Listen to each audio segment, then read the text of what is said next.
Hello दोस्तों, welcome to the another video. और क्या हो अगर मैं आपसे पूछूं वो कौन सी मोबाइल कंपनी है जो सबसे ज़्यादा इंडियन मार्केट में सेल होती है। आप कहोगे Oppo, Vivo, Realme, one plus and menu. लेकिन दोस्तों, क्या आपको पता है कि ये सारी कंपनी एक ही ब्रांड की है, वो है बीबी के टेक्नोलॉजी। लेकिन ऐसा क्या हुआ कि कुछ टाइम तक तो हम अगर देखें तो Xiaomi जो इंडिया की कंपनी है वो इंडियन मार्केट में राज करती थी, लेकिन आज के टाइम में वीवो, ओप्पो, वन प्लस ये आज इंडियन मार्केट में राज कर रही है। So well calm down. तो मैं आज आप लोग को बताऊंगा कि वो कौन से मार्केटिंग स्ट्रेटेजी थी जो बीबीटी कंपनी ने अपने कंपनी के साथ किया और आज वीवो, ओप्पो, रियलमी जैसे फ़ोन को इंडियन मार्केट में इंट्रोड्यूस किया और आज वो इतनी बड़ी कंपनी बन पाई। दोस्तों, अगर हम यहाँ पर बीबीके कंपनी के स्ट्रेटजी को देखें तो उन्होंने अपने पाँचों कंपनी के ब्रांड्स को इस तरह से मैनिपुलेट करके रखा है कि अगर हम उनके पाँचों फ़ोन वीवो, ओप्पो, रियलमी को अगर मिला दें तो उनके मार्केट शेयर Xiaomi से भी कई गुना बड़ी है। दोस्तों, आप इसको इस एंगल से देख सकते हैं जहाँ पर Xiaomi और पोको जहाँ पर पूरे इंडियन मार्केट का 30% शेयर लेते हैं, वहीं पर Vivo 17%, Oppo 12%, one plus 2% and Realme 14%। Total out of 45% ये लोग इंडियन मार्केट में शेयर लेते हैं। ओके दोस्तों, अगर हम लोग बीबी के इलेक्ट्रॉनिक्स कंपनी की हिस्ट्री को देखें तो इस कंपनी की शुरुआत 1995 में इन मंथ ऑफ सितंबर में स्टार्ट हुआ था।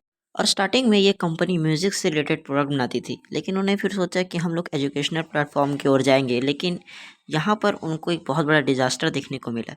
इसलिए उन्होंने डिसाइड किया कि हम लोग सिर्फ म्यूज़िक इंडस्ट्री की ओर जाएंगे और यहाँ पर कुछ फोड़ेंगे। तो यहाँ पर उन्होंने डीवीडी, हेडफोन, स्पीकर, ये सब इलेक्ट्रॉनिक प्रोडक्ट बनाना स्टार्ट किया। गाइस, यहाँ तक तो सब कुछ ठीक चल रहा था, लेकिन कुछ टाइम के बाद बीबी की कंपनी के ऊपर प्राइवेसी चार्जेस के कारण लीगल केस हो गए, जिसकी वजह से वो ऑलमोस्ट बैंकरप्ट हो चुकी थी। यहाँ से बीबी के इलेक्ट्रॉनिक्स ने सोचा कि अब हम अपने बिजनेस को मल्टीपल सेक्टर में लेके जाएंगे। इससे होता ये गाइस कि जो कभी भी फ्यूचर में अगर बीबी के इलेक्ट्रॉनिक्स के ऊपर कोई भी लीगल एक्शन होता है तो डायरेक्ट उनके पर अफेक्ट नहीं करता। और यहीं से गाइस वीवो और ओप्पो का स्टार्टिंग हुआ। और जहाँ आप देखोगे कि ओप्पो और वीवो की टैगलाइन में जैसे ओप्पो का ओप्पो कैमरा एंड वीवो का वीवो कैमरा एंड म्यूजिक, क्योंकि वीवी के कंपनी ऑलमोस्ट म्यूजिक में एक्सपर्ट थी, इसलिए उन्होंने ऐसा टैगलाइन रखा। अब गाइस, वो कौन सी मार्केटिंग स्ट्रेटेजी थी जिससे वीवो और ओप्पो ने स्टार्टिंग में पूरे इंडियन मार्केट को कैप्चर कर लिया? तो वो थी push marketing strategy. Mainly guys, push marketing strategy इसमें होता ही है कि आप अपने ब्रांड को ज़्यादा से ज़्यादा लोगों तक पहुंचाते हो through advertisement, sponsorship and other events. Like आपने देखा होगा कि वीवो और ओप्पो ने बहुत आपको जगह जगह होर्डिंग्स स्पॉन्सरशिप दी जाएंगे। जैसे कि ओप्पो ने तो हमारी इंडियन क्रिकेटिंग को एक बार स्पॉन्सर भी किया था और ओप्पो ने कई सारे पबजी टूर्नामेंट्स इवेंट ऑर्गेनाइज किए हैं।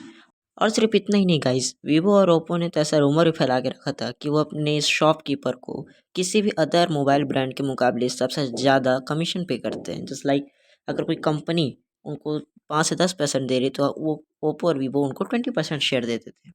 इससे हुआ ये गाइस कि आप जब भी मोबाइल शॉप में जाते हो तो आपको शॉपकीपर हमेशा वीवो और ओप्पो के ही ब्रांड चूज़ करने के लिए देगा, वो दूसरे ब्रांड आपको देगा ही नहीं। गाइस, ये मार्केटिंग स्ट्रेटजी इतनी कारगर हुई कि आज हर दूसरे इंसान के पास वीवो और ओप्पो के ही स्मार्टफोन है। अब गाइस, दूसरी जो मार्केटिंग स्ट्रेटजी थी वो थी पुल मार्केटिंग स्ट्रेटजी, जो उन्होंने वन प्लस और रियलमी के साथ किया। मेनली पुल मार्केटिंग स्ट्रेटजी होता ये है कि आप ऐसे इसको आसानी से समझो कि दो के झगड़े में तीसरे का फायदा। मेनली हुआ ये कि जब उन बीबीटी कंपनी ने देखा कि उनके ओप्पो और वीवो फ़ोन ज़्यादा से ज़्यादा लोगों तक पहुंच गए हैं और उस दोनों का कंपैरिजन चल रहा है, तो उन्होंने उसी बीच में वन प्लस और रियलमी को लॉन्च कर दिया। इससे हुआ ये दोस्तों कि अब लोगों को लगने लगा कि अब ये न्यू कंपनी आ गई है जो अब इनसे बेस्ट है, लेकिन वो नहीं जानते थे कि Oppo, Vivo, Realme, one plus ये सब एक ही कंपनी के ब्रांड है। अब इससे ये हुआ गाइस कि अब वन प्लस और रियलमी के लिए पीपीटी कंपनी को कोई भी ऐसा इंडिविजुअल ऐड करने की ज़रूरत ही नहीं पड़ी, क्योंकि ऑलरेडी रूमर फैल चुका था। तो अब रियलमी, वन प्लस और रियलमी के लिए उन्होंने अपनी क्वालिटी पर फोकस किया और अपने फ़ोन को कम से कम प्राइस में बेचना स्टार्ट किया। तो गाइस, ये थी बीबीटी इलेक्ट्रॉनिक्स ने कैसे अपने फ़ोन को और अपने कंपनी को आज इतने बड़े वैल्यू ब्रांड में लेके गए। तो I hope you like this video.